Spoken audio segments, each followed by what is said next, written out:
Well, actually, every Lord's Day, it is a pastor's message to you. Naging broad ang aking sermon title for this afternoon. But 3 days from now is approaching the new year, 2026. And as we reminisce yung nakaraang taon, allow me to ask you two questions.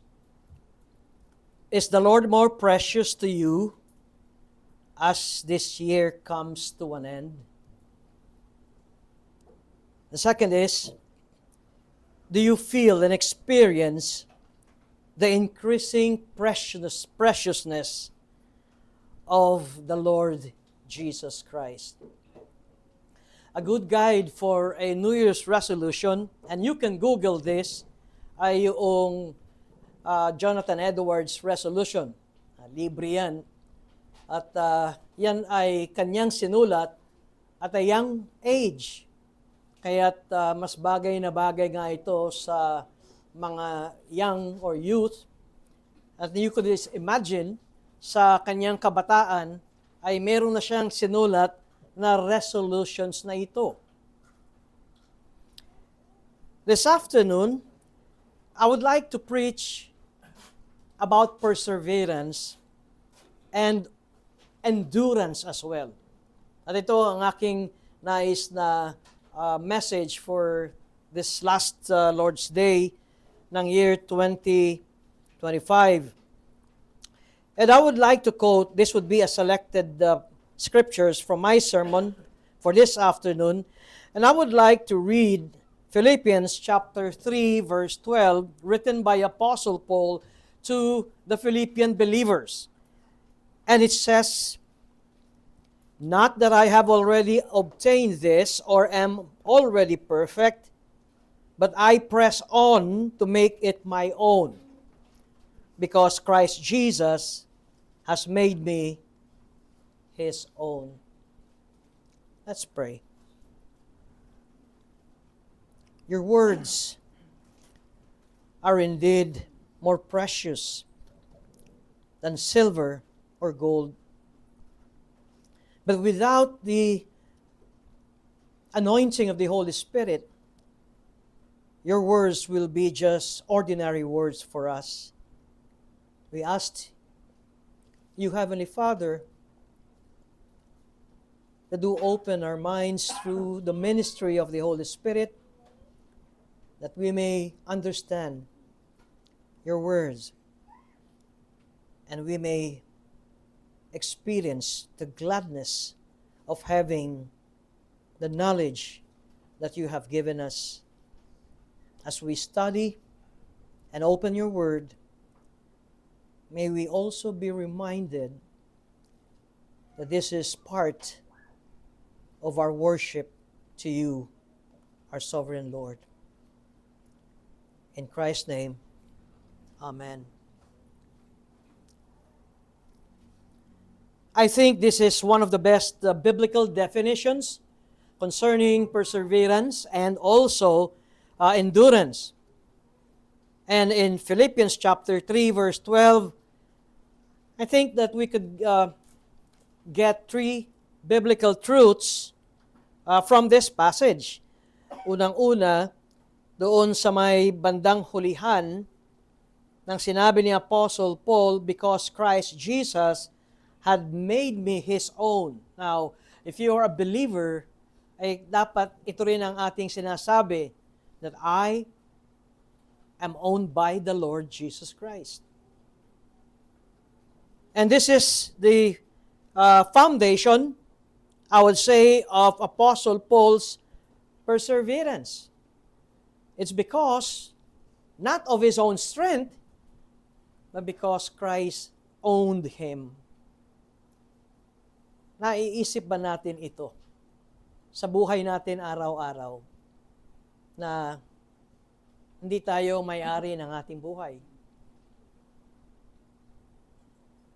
Mayroong nag-aari sa ating buhay.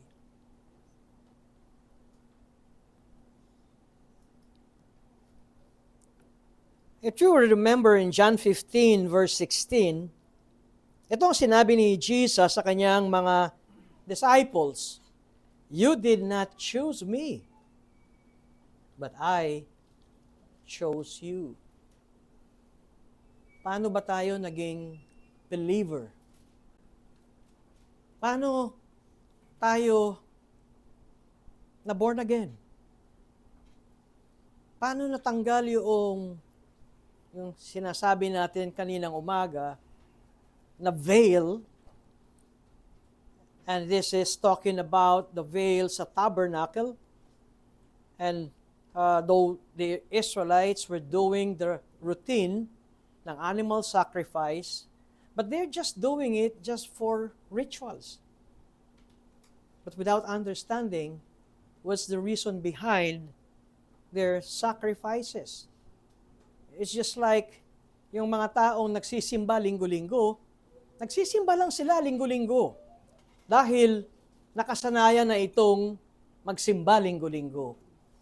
At meron tayong mga nakikita ko rito mga kabataan na nakasanayan lang sabihin ng magulang, wala kang Jollibee kapag hindi ka sumama sa church. Eh kung medyo yan ay medyo teenager nyo, wala kang Shakey's. Ikaw din. And para lang magkaroon ng magandang Sunday afternoon supper, sige na church. Pero kinalakihan ito na every Lord's Day ay nasa church, but without understanding the joy and the importance of worshiping God with His people.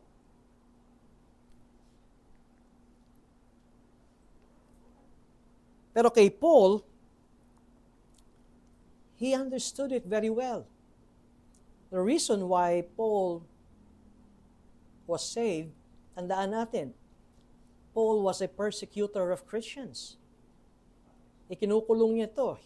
He's even willing to go and travel beyond Jerusalem. Pumunta siya sa Damascus, and there he met the Lord Jesus Christ. At doon na nagsimula ang transformation ni Apostle Paul when he met Christ. Paul knew that Christ is the initiator in his relationship. So that's number one. Christ is the owner of your life. Kaya, yung takot natin, nung ilang days, 362 days, kasi 365, 3 more days. And it's 2026. How are we able to comprehend na yung bigat ng problema natin ay, alam niyo yun, yung, kung, if you're renting a house, and then suddenly, yung bubong mo inilipad ng bagyo. Yeah, of course, you're going to worry about it. But first and foremost, alam mo ba kung kaninong problema yon? It is the owner of the house na nagpa-rent sa iyo. It's not yours to spend for it. Yung problema natin as Christians, na dumaan ng 360 days, paano mo ito hinarap? Paano mo ito itinignan? Para bang ang sinasabi mo, hindi ko kaya ito, mukhang ikamamatay ko ito. But forgetting, may nag-aari sa buhay natin if you're a child of God.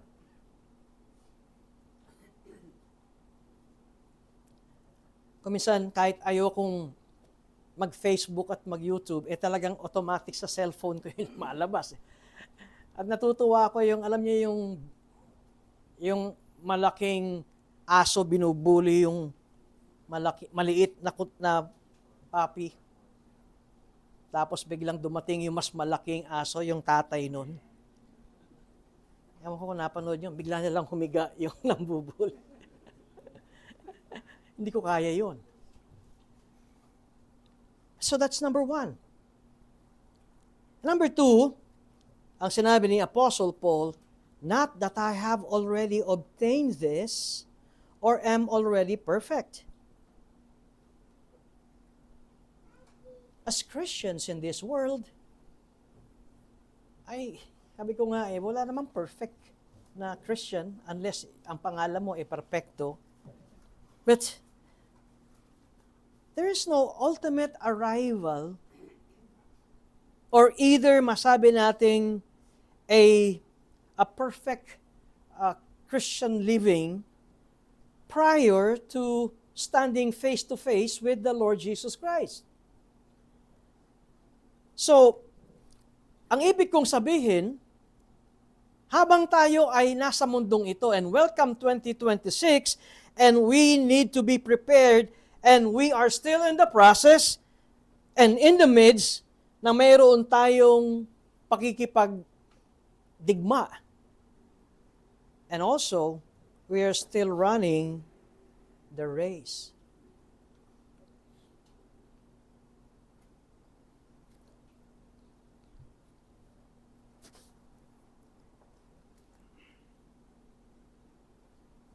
I remember this line and it made me really 100% na joyful kapag sinasabi kong God began a good work in us, but He will only bring it to completion at the day of Jesus Christ.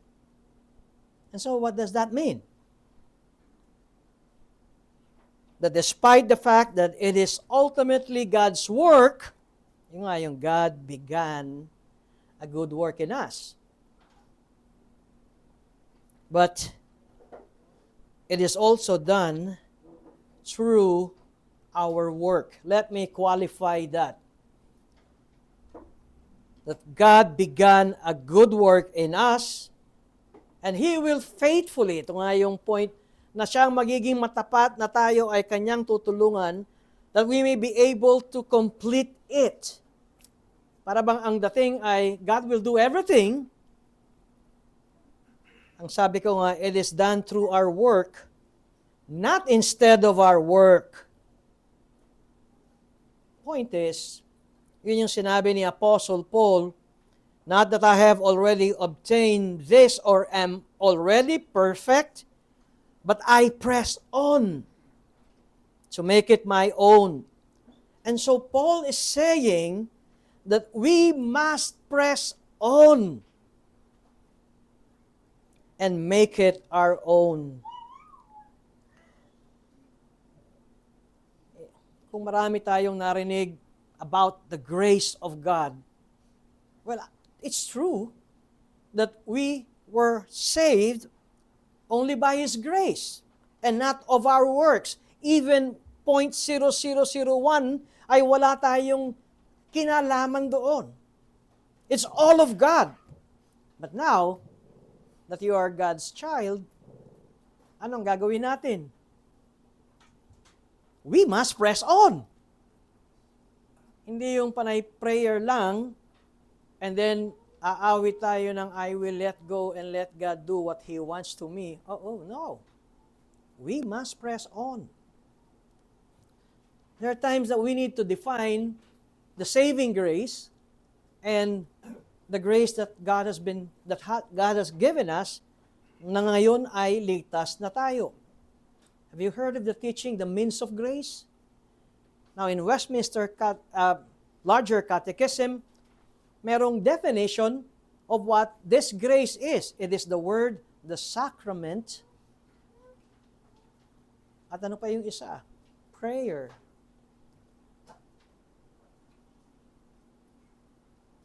And so, to understand what perseverance and endurance is, I would also like to quote John Murray from his Redemption Accomplished and Applied. Ito ang kanyang sinabi. And I'll quote, "Perseverance means the engagement of our persons in the most intense and consecrated devotion to those means which God has ordained for the achievement of His saving purpose. Tingnan natin itong point ni John Murray. Perseverance involves not just a part of us, it is the whole person. Perseverance involves mind, body, meaning mind, soul. Perseverance involves the whole person. According to Murray, it involves the most intense and concentrated devotion. Ang point ay, hindi tayo namumuhay sa mundong ito ng parang cool lang, parang lang drifting, saan tayo pupunta, kung saan tayo dali ng hangin. I remember nung mga panahon na naggagawa ng joyride, saan tayo pupunta? Hanggat may daan. Walang direksyon, hanggat may daan. Perseverance involves the most intense and concentrated devotion. It involves serious effort.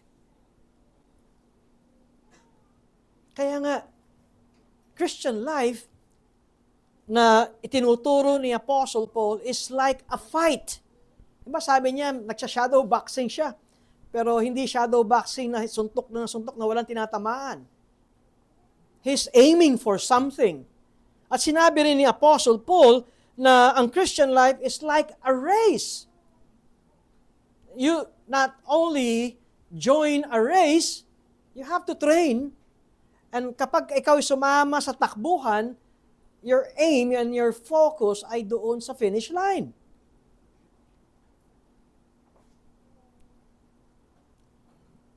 The third thing that Murray said about perseverance is this intense whole person devotion is only good as its object. Meaning, the devotion must be to those means which God has ordained for the achievement of His saving purpose. Ito yung binabanggit ko kanina sa Westminster Larger Catechism. Question 154. What are the outward means whereby Christ communicates to us the benefits of His mediation? Answer. The outward and ordinary means whereby Christ communicates to His church the benefits of His mediation are all His ordinances, especially the Word, sacraments, and prayer, all which are made effectual to the elect for their salvation. Natotoo that walang kontribusyon ang bawat isa sa naligtas, lahat yan ay gawa ng Diyos at biyaya ng Diyos. Pero ngayong ikaw ay ligtas, itong sinasabi, how's your devotion sa Word of God? When you're here sa Lord's Day, yung isip ba natin ay talagang, are we engaged? Nakafocus ba talaga tayo sa message or sa sermon ng preacher? How's our prayer life? And how do we appreciate ang ordinance or sa Westminster ang tawag nila ay sacraments? It's the same. Bakit kailangan natin ito? Ba't kailangan kong i-remind uli sa atin ito sa pagpasok ng 2026? It's because 3 days from now, I think magandang magkaroon lang tayo ng pananahimik. Kamusta yung buhay ko nung ako'y nakarating sa finish line? I'm referring to December 31, 2025. Yun ang finish line ko. Kamusta? Did I good ba? very good o needs improvement? Yung sabi ng teacher, needs improvement ka. Anak, sabi ng Diyos, needs improvement.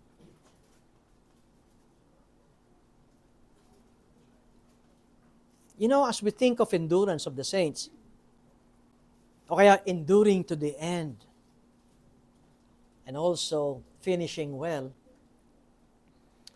again, merong better examples sa Scripture. At si Apostle Paul muli ang aking gagamitin. Ito ay nung si Apostle Paul, as he sat chained in a Roman prison, alam mo, iniintay na niya yung kanyang kamatayan, expecting na anytime siya ay bibitayin na, may death sentence. And then, Paul wrote to Timothy. Ito ang sinabi ni Apostle Paul kay Timothy. I'm referring to 2 Timothy. And here ay ang chapter 4, starting sa verse 6. For I am already being poured out as a drink offering, and the time of my departure is come. I have fought the good fight. I have finished the race. I have kept the faith. Henceforth, there is laid up for me the crown of righteousness, which the Lord, the righteous judge, will award to me on that day. And not only to me, but also to all who have loved His appearing. So, hindi lamang si Pablo ito. To all na pwede ring sabihin, I have fought the good fight of faith. I have finished the race. I have kept the faith. Now, reading this, ay kitang-kita natin that Paul was confident that he endured to the end and had finished well.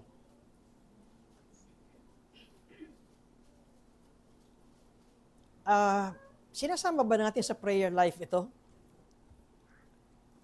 Yung, oh Lord, I don't know when my time is up. Pero pag kinuha mo ako, sana ang marinig ko sa iyo, thou good and faithful servant. Ito si Paul. Confident si Paul that he endured to the end. Pero dito sa same chapter na ito, ay merong isang tao and co-worker ni Apostle Paul. Ang pangalan ay si Demas. Sa verse 10 ng chapter 4 of 2 Timothy, ang sabi ni Paul kay Timothy, for Demas, in love with this present world, has deserted me and gone to Thessalonica. Crescens had gone to Galatia. These are two men na involved sa ministry. Una si Pablo, ikalawa si Demas. Paul endured and finished the race and looked forward sa kanyang reward. Yung isa, umurong. Deserted Paul. Ang totoo, after this, hindi na natin narinig si Demas. Well, maring pag tinuro nyo na merong isang sulat si Paul kay Philemon or Philemon verse 24, yun ay bago pa dinesert ni Demas si Apostle Paul. Now, ano yung sinasabi ko dito? Well, take note of this. A worker kasama ni Pablo. And yet, sabi ni Pablo, Demas, in love with this present world, has deserted me.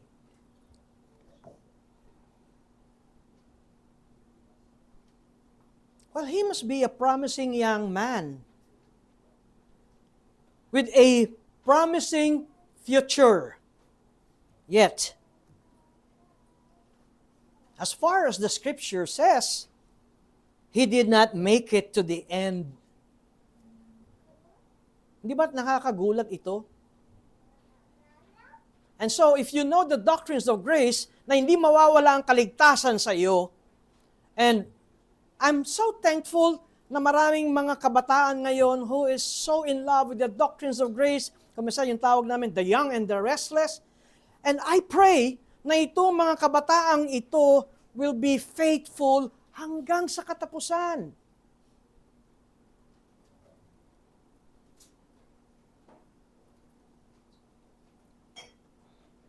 And yet, tinuturuan tayo,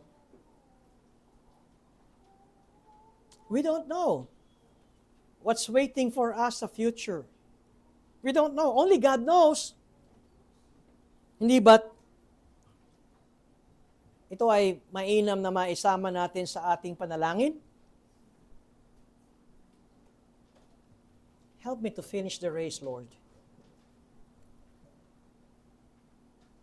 Help me to stand firm, to endure to the end.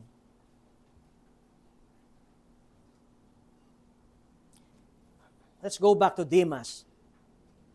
Do you think when Demas started working with Apostle Paul sa mission field, nasa isipan ni Demas, 5 years lang ako, magbabackslide na ako? No. Ang iniisip ni Demas, he will be faithful sa tawag ng Diyos. He will be a faithful co-worker ni Apostle Paul. Yun ang nasa isip niya. Siya'y magiging matapat na anak ng Diyos.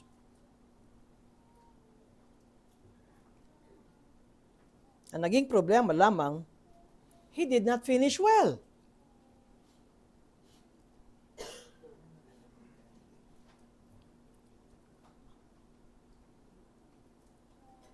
You know, we cannot presume na although we already know the theology na sinasabi natin, our theology is orthodox, pero this should be a matter of concern sa ating pang-araw-araw na panalangin.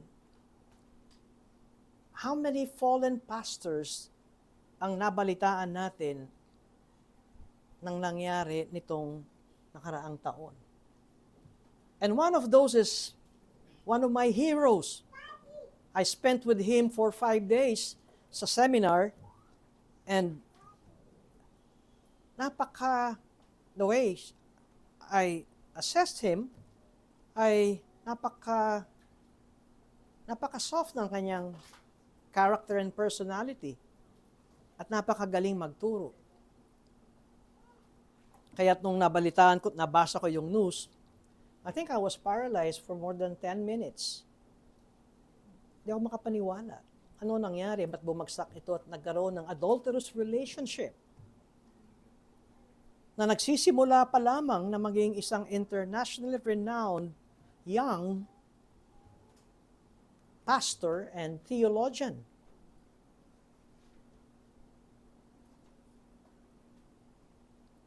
My point is that we need to heed the warning that comes to us from the example of Demas.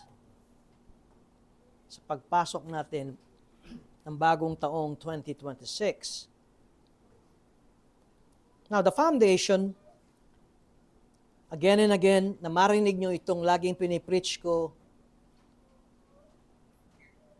that we may endure sa mga pagsubok na dumarating sa atin, is a firm, steady belief in the sovereignty of God and the love of God.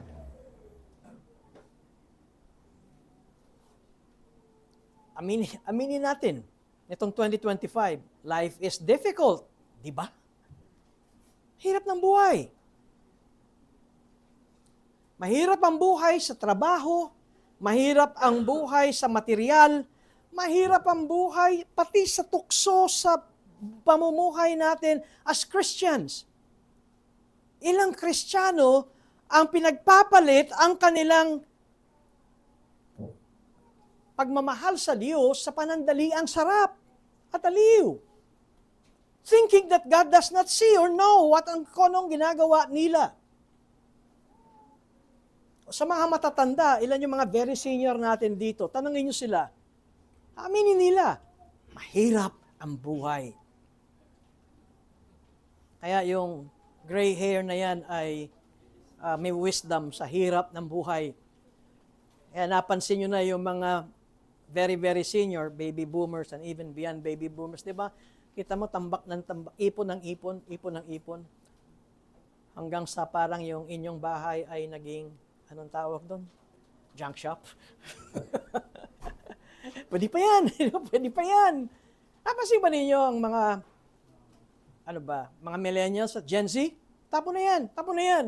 Sabi ng mga baby boomers, hindi, pwede pa yan. Pagbukas mo ng pinto, may junk shop na kayo. Sabi ng bisita nyo. Alam kasi nila ang hirap ng buhay. So,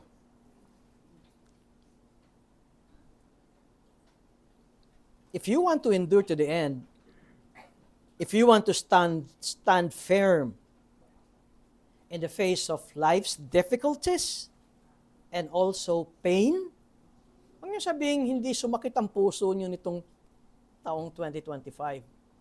Ilan sa inyo ang muntik nang atakihin sa problema? Ilan sa inyo ang talagang luhaan kapag hinaharap ang problema?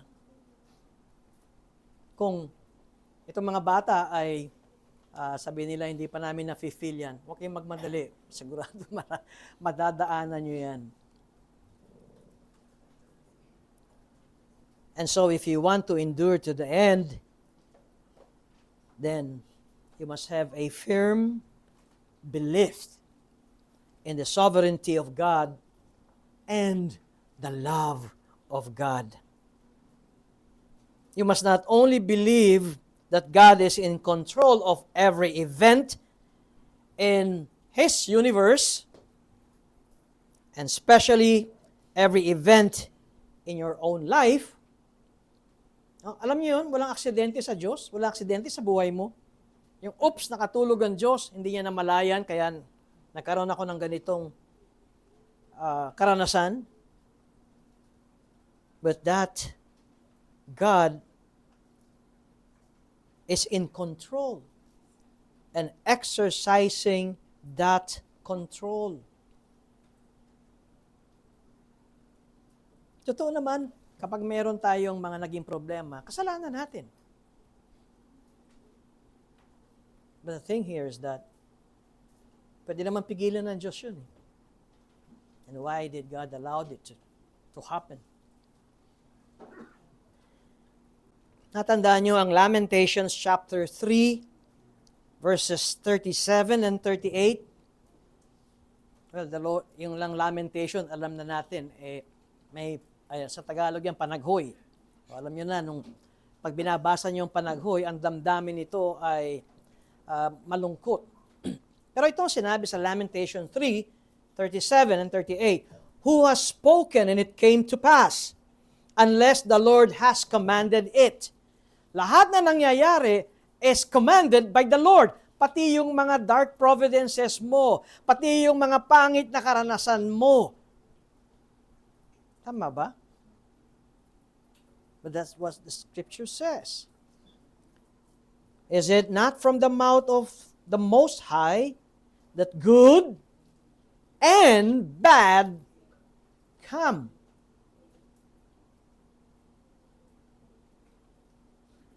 Kasi, sa first part, who has spoken and it came to pass unless the Lord has commanded it, affirms God's sovereignty.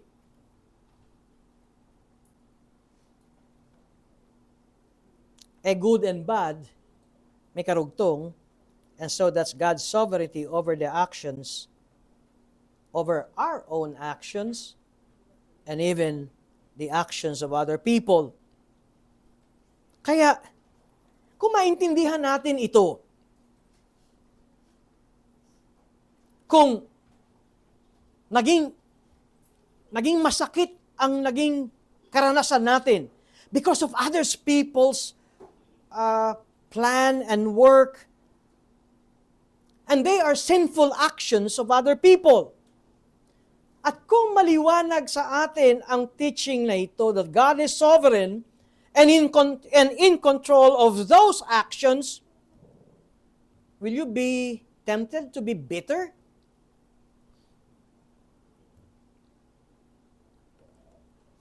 Sino ang hindi pa hanggang ngayon marunong magpatawad sa mga taong nakapanakit sa kanila? I think you better go back to square one ng the doctrine of the sovereignty of God. And so one of the ways we can keep from becoming bitter is to realize that God is in sovereign control even over the sinful actions of other people. Hindi mo sila susuntokin. Hindi ka magpaplano kung paano mo gagantihan ang mga ito.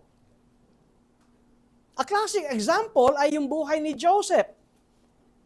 Kanina yun yung aking scripture reading. By providence, na I was assigned to read it. And kung makikita natin, sa Genesis chapter 45, itong sinabi ni Joseph when he revealed himself sa kanyang mga brothers, di ba? Nung sinabi ni Joseph, I am Joseph, your brother. Anong sabi ng mga brother niya? Oh, karma na to. We're dead meat.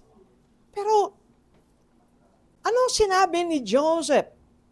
Joseph told them that God had been in control all the way long. Ano bang ginawa ng kapatid niya sa kanya? Papatayin, itinapon sa balon, at pagkatapos ay ibinentang slave. Anong sinabi ni Joseph? God had been in control all the way long. Ang sabi niya, it was not you who sent me here in Egypt na ngayon ako ang kanang kamay ng Pharaoh. It was not you, but God. And in Genesis chapter 50, Joseph told his brothers, you meant evil against me, but God meant it for good. Joseph believed in the sovereignty of God, even in the sinful actions of his brothers. Tandaan nyo si Lamentation 3, verse 38. Good and bad is from the Most High. God is in sovereign control over the difficulties and pain just as much as He is in control over what we would consider to be good things. The blessings of this life. Thank you, Father. Thank you, God, for giving me this blessing. Paano kung pangit? Paano kung painful? Paano kung ayaw mong harapin, pero dumating? Kaya sabi ko, but what about bad things? The things that we would not choose to have in our lives. Anong gagawin natin? Pwede ba tayong mamili kung ano ang darating sa buhay natin? And so, what are we going to do? Ano yung lagi nyo narinig sa radyo? Anong nangyari? Anong nangyari? Well, itong sinabi ni Apostle Paul sa 1 Thessalonians chapter 5 verse 18, to give thanks in all circumstances. Wow, to give thanks. Not only in good, but in all circumstances. Tingnan niyo yung 1 Thessalonians 5:18.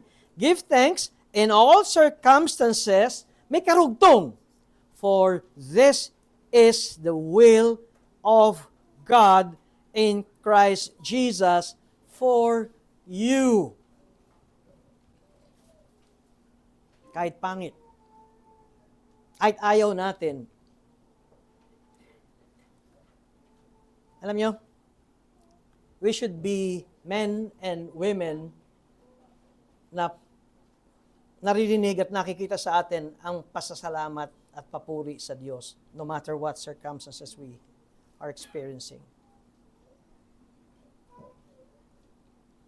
Minsan, sa church na ito, ang tagal na nawawala ni brother, baka pinagpapala, maraming material blessing. Huwag kang mag-alala. Pagka nagka-problema yan, First thing na makita mo sa mukha, sa pintuan ay nandun siya. Ganun tayo, di ba? Pero, we appreciate the blessing pagka nagkaroon tayo ng bad things, para bang may problema, and we need God. Katunayan, blessings and bad, good and bad, all praises be unto Him. And so how do we give thanks in all circumstances? How do we give thanks in all circumstances? The answer is we do it by faith. We do it by trusting in the promises of God.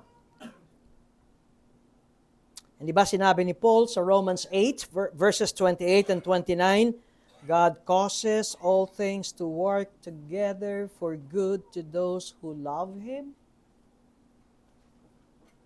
Ang di natin nakikita, nauna yung lamentation na good and bad, ang Diyos ang kumikilos, pero kapag ka bad ang dumadaan sa atin, ito na yung conclusion. Meron tayong painful and bad circumstances. Now, ito na ngayon yung resulta that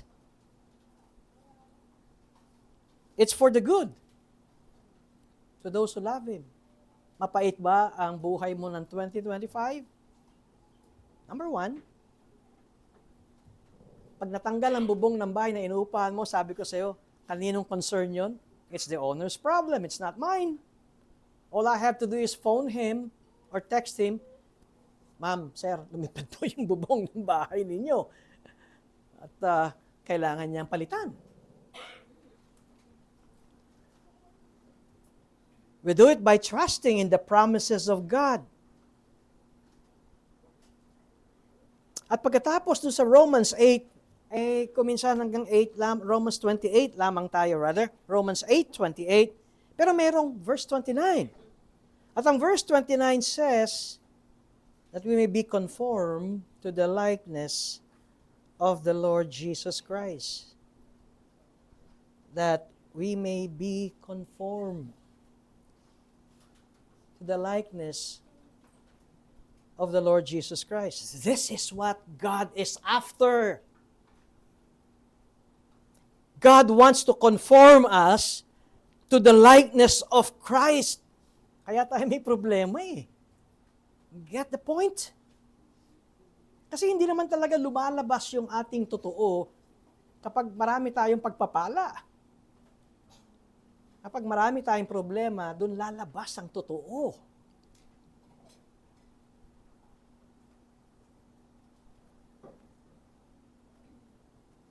He brings or God allows these various circumstances. And these circumstances ay hindi natin pinili. Who would like to pass a tunnel o kaya ng dadaan ka ng problema? Gusto mo nang walang problema, di ba? Pero God will bring it to us. He brings them into our lives because He wants to use those circumstances in His way to conform us more and more to the likeness of Christ. And so, ito ang ating prayer. We do it by faith, sabi ko nga. And when we pray, Lord, sabihin natin, I do not know what particular purpose you have in this difficulty or in this pain or in this trial. Pero sinabi mo, to give thanks always in all circumstances. At hindi ako magsasabing, alam niyo yun, yung nakagalan yung ngipin mo, thank you, Lord. Thank you, Lord. No. Hindi thank you yun eh. Kung fu yun eh, parang kung fu. Tinitiis-tiis mo yung pain. The point here is that we do it by faith in the promise that God will never leave us nor forsake us. Now this is quoted Makita natin yan sa Hebrews chapter 13 verse 5, pero yan ay galing sa Old Testament passage. For He said, I will never leave you nor forsake you. Never is an absolute word. Anong ibig sabihin ng never? Never. Hindi naman to yung baka sakali. O tignan natin, baka magbago pa. No, never is never. Meaning, you can count on that word. And because God said it, and God cannot lie, kaya kahit na tayo ay nasa dark providence, kasama natin ang Diyos. That's what Emmanuel means. God with us. Kaya, babalik na naman tayo doon sa Romans chapter 8.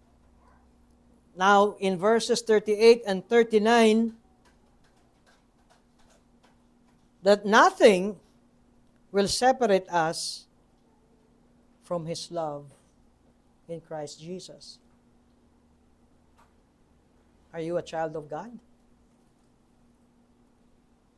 Nothing will separate you from God's love.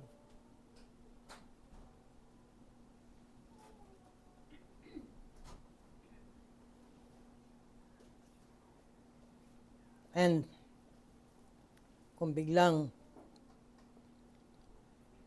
nangyari, kadalasan pagka negative at madilim yung pangyari, wag naman sana. Kaya sabi ko nga, hindi natin pinipili yan. At ang sovereignty ng Diyos ay hindi lamang sa good things, kundi pati sa bad things. Now, if God would allow us to experience itong pagpasok ng bagong taon,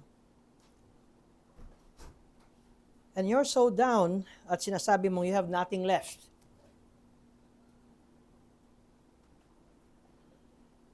we have to remember once again that in most difficult days of your life, hindi ka nabawasan, nakulangan, o natanggal ang iyong pagiging anak ng Diyos. Your sins are forgiven. Lahat ng kasalanan mo, past, present, and future, ay binayaran ni Jesus nung siya ay namatay sa krus. So your sins are forgiven.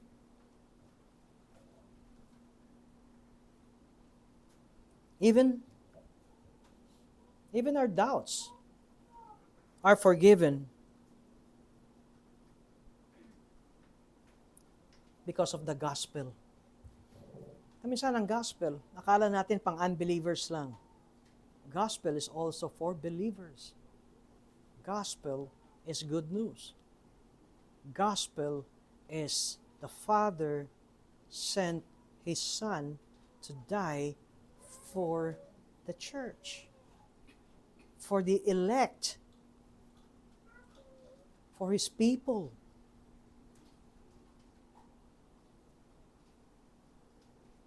And because of that,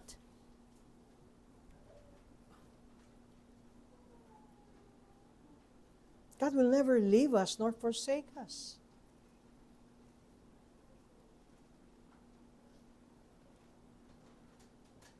Alam nyo, nakakasala tayo.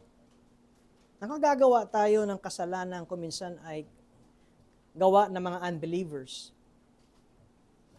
Nagagawa natin ang mga pamumuhay ng mga unbelievers. And if you're a believer, ikaw ay binihisan ng kasuutan ni Kristo.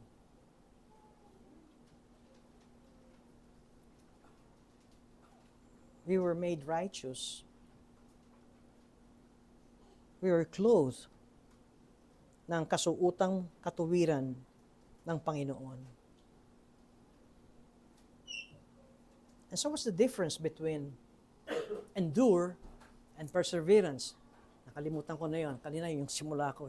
Endurance is to stand firm. You endure, you stay firm. Be immovable. And what is perseverance? You press on. You move. Di ba sa Tagalog, anong tawag doon? Perseverance of the saints? Pananatili ng mga banal? Pananatili, pagpapatuloy.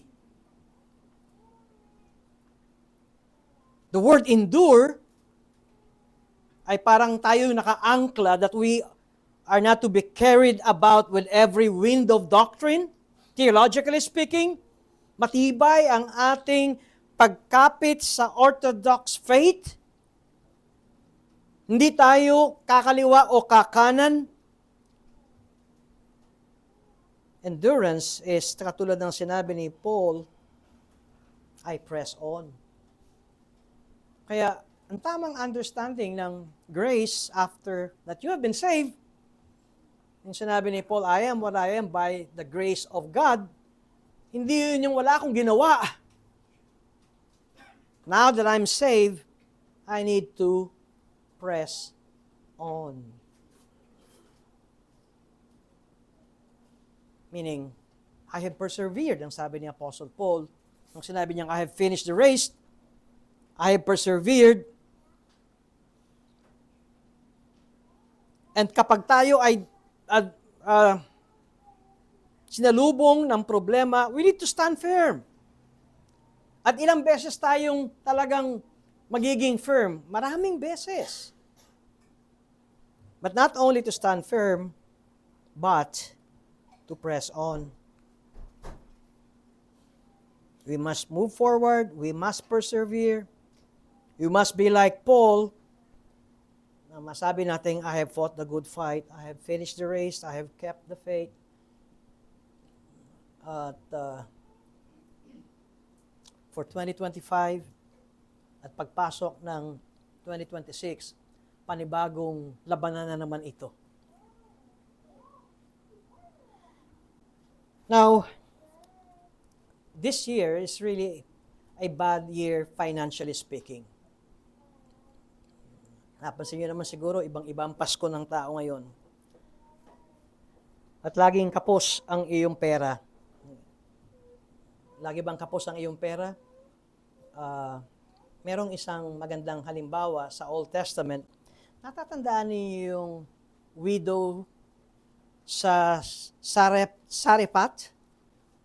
Ito yung widow na pinuntahan ni Elijah at kumukuha siya ng panggatong at ang sabi ni Prophet Elijah, bigyan mo akong tubig. Pangalawa, pagluto mo ko. Sabi ng widow, iipon ko na nga itong panggatong kasi meron na lang kaming isang timpla ng aming kakainin ng aking anak. Pagtapos nun, hinihintay na namin kaming mamatay. Mamatay sa gutom kasi merong famine. May drought and may famine. Basahin ko na kaya. 1 Kings chapter 17, verses 8 to 16. Then the word of the Lord came to him, Arise, go to Sarephat, which belongs to Sidon, and dwell there. Behold, I have commanded a widow there to feed you. Behold, I have commanded a widow there to feed you. Alam ba ito ng widow? No, hindi niya alam. But what's amazing is nung sinabi ito ni Prophet Elijah, sumunod siya. Now we understand. It's the sovereign hand of God. Pero sa widow, ang iniisip niya, ito na nga lang yung huling panggatong para mamatay na kami. Pero nung dumating si Prophet Elijah, nagbago ang sagot ng widow. Behold, I have commanded a widow there to feed you. And so he arose and went to Sarephat, and when he came to the gate of the city, behold, a widow was there, gathering sticks. So hindi aksidente yun. The sovereign God and plan of God. And he called to her and said, Bring me a little water in a vessel, that I may drink. And as she was going to bring it, he called to her and said, Bring me a morsel of bread in your hand. And she said, As the Lord your God lives, I have nothing baked I have nothing baked, only a handful of flour in a jar and a little oil in a jug. And now I am gathering a couple of sticks that I may go in and prepare it for myself and my son, that we may eat it and die. Last meal na namin yan. And Elijah said to her, do not fear. Go and do as you have said. But first make me a little cake of it and bring it to me. And afterward make something for yourself and your son. Alam ng widow na yung pagkain ay para sa dalawa lang. Ngayon magiging 3. Tama ba? So paano magkakasya? Verse 14, for thus says the Lord, the God of Israel, the jar of flour shall not be spent, and the jug of oil shall not be empty, until the day that the Lord sends rain upon the earth. And she went and did as Elijah said. As she and he and her household ate for many days, the jar of flour was not spent, neither did the jug of oil become empty, according to the word of the Lord that he spoke by Elijah.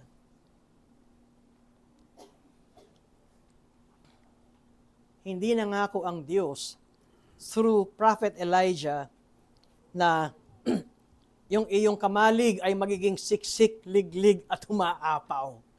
Napansin ba ninyo?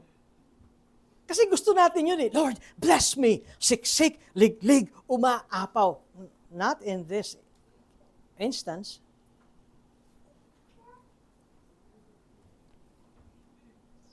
Hindi lang nauubos. That's the point. Di ba? Meron siyang counting flour, meron siyang counting oil, at kapag ginamit niya yon at binake niya, ubos na yon, di ba?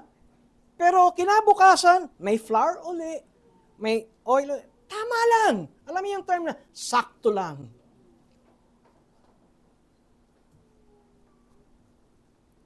Alam niyo, kumisan, kaya tayo nagsa-self-pity, ang gusto natin, laging siksik, liglig, umaapaw ang pera natin eh.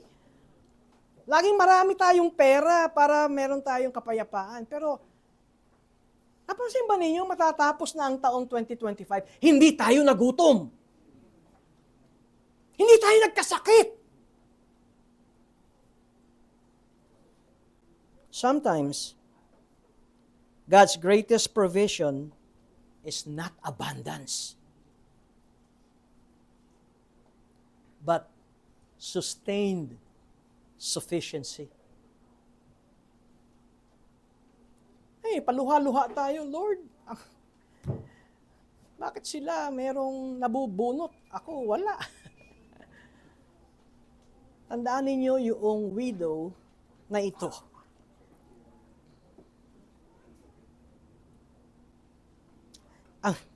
Gusto ko makita natin, yan ang gusto ng Diyos.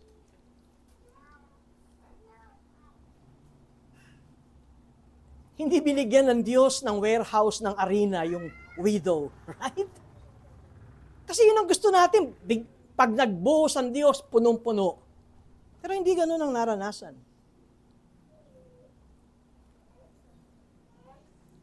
Araw-araw, siya ay tumanggap ng provision ng Diyos. Yun ang tinuturo sa atin ng Diyos. Alam niyo kung ano? That we walk with God day by day.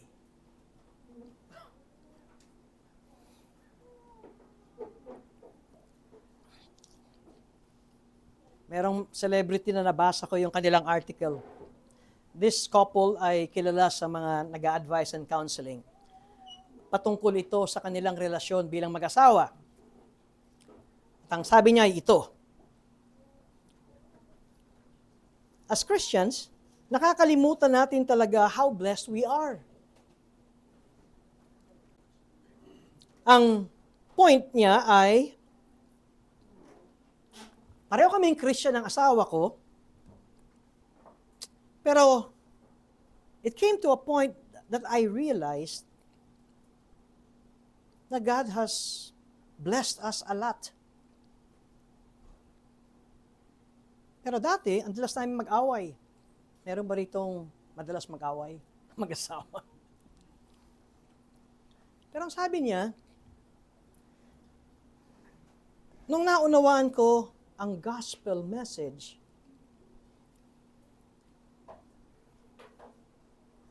ay ngayon, sa halip na nagbibilang ako ng kamalian ng aking asawa, alam mo, pag nagbibilang talaga tayo ng kamalian ng ating asawa, papait eh. Papait ang relasyon nyo eh. Pero sabi ko nga, di ba, katulad ng sinabi ni Paul, wala pa tayo doon. Di ba, we are not yet perfect. And so sa relationship, hindi lang naman siya ang imperfect, pati ikaw din. Kaya, kung ikaw ay nagbibilang ng mali at ikaw yung teacher na laging taga-correct, tanungin ko kayo, effective ba? Or nagke-create ka lalo ng bakod sa inyong dalawang mag-asawa? Kasi nagtuturoan kay pareho eh. Di ba?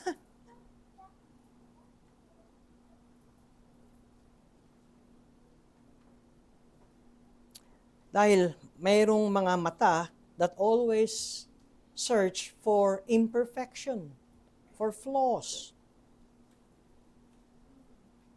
Ang relationship, para lumago, para mag-mature, is when we stop keeping scores of imperfection and start noticing grace. Pareho kayong Christian. Pareho kayong nasa isang church. And yet, you're not happy. Why? Is there gratitude sa inyong relationship? Yung bang nakikita mo yung blessings instead of yung negatibo?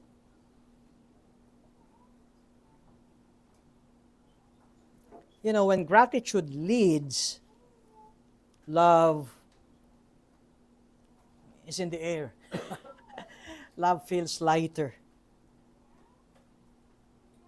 And being married, now, is a joy. Hindi ito parang, ano ang tawag doon? Pamatok na karga-karga mo. Again, in all things, ang sabi ni Apostle Paul, in all things, give thanks. Baligtarin kaya natin, baguhin natin at sabihin mo, okay, nagpapasalamat, ikaw ang asawang binigay sa akin ng Panginoon. Para magbago, di ba? Understanding the gospel. Understanding the sovereignty of God. Na walang aksidente.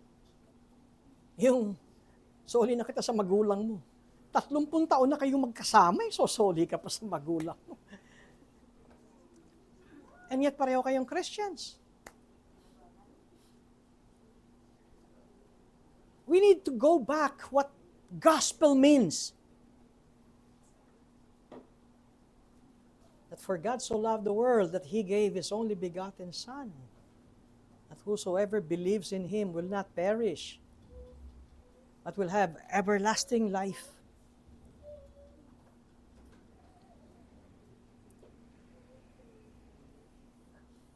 Talagang pag tinignan natin, nagbilang tayo, meron tayong tally, may record, at pag tinignan mo yung score point, 20 years na yung listahan.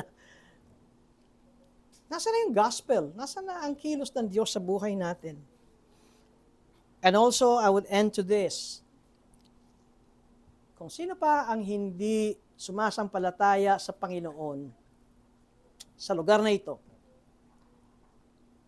linggo-linggo, narito kayo. Hindi kayo, wala lang, parang nandito lang, at pakinggan ko kung okay sa akin to. Tandaan ninyo, yung Panginoong sinasabi ko ay ang Panginoon ng Panginoon at Hari ng mga hari. At siya ay darating at babalik na muli sa mundong ito. At pagbalik niya, ay hindi na siya mag-o-offer ng kaligtasan. Ang pagbabalik niya is paghuhukom. In fact, you're being offered ng gospel at kapag nire-reject nyo yan every Sunday, rebelde kayo. Gusto kong marinig nyo yan. Rebelde kayo kung patuloy na nire-reject ninyo ang gospel.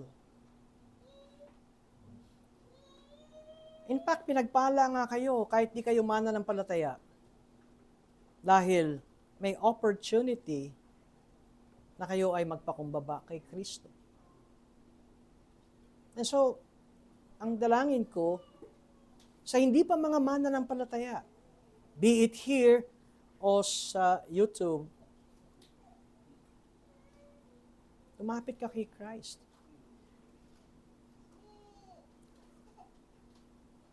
Napansin mo ang buhay mo kung walang Kristo, walang direksyon, walang saysay. At this is the opportunity na ikaw ay magpakumbaba at lumapit kay Christ. Pakatandaan ninyo kung sino ang inyong tinatalikuran. Ang inyong tinatalikuran ay ang lumikha ng langit at lupa. Ang inyong tinatalikuran ay ang soberanong Diyos na lahat na nangyayari sa mundong ito simula ng paglikha niya at hanggang sa katapusan ng mundo, siya ang inyong tinatalikuran. At nawa gusto ko kayong mag-isip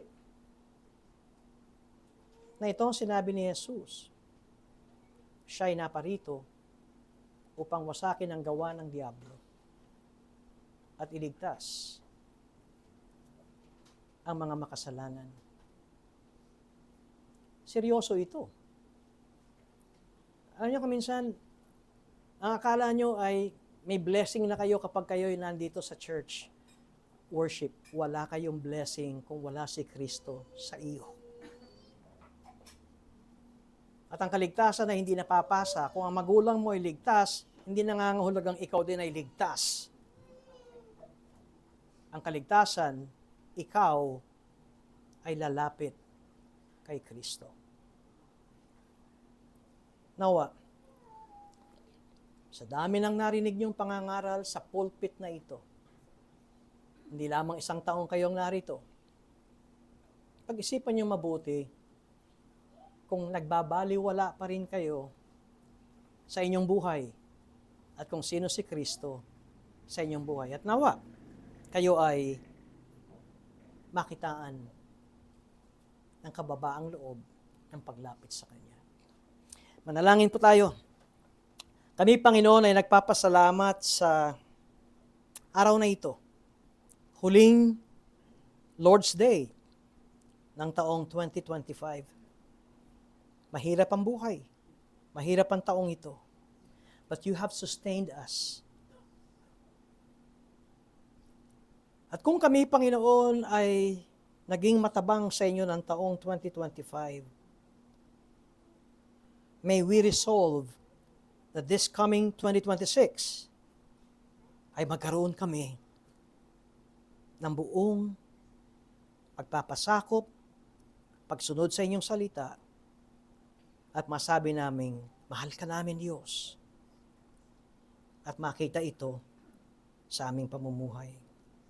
Sa mga hindi pa mananampalataya, nawa, ito ang araw ng kanilang kaligtasan. Sa ngalan ni Jesus, ito ang aming dalangin. Amen.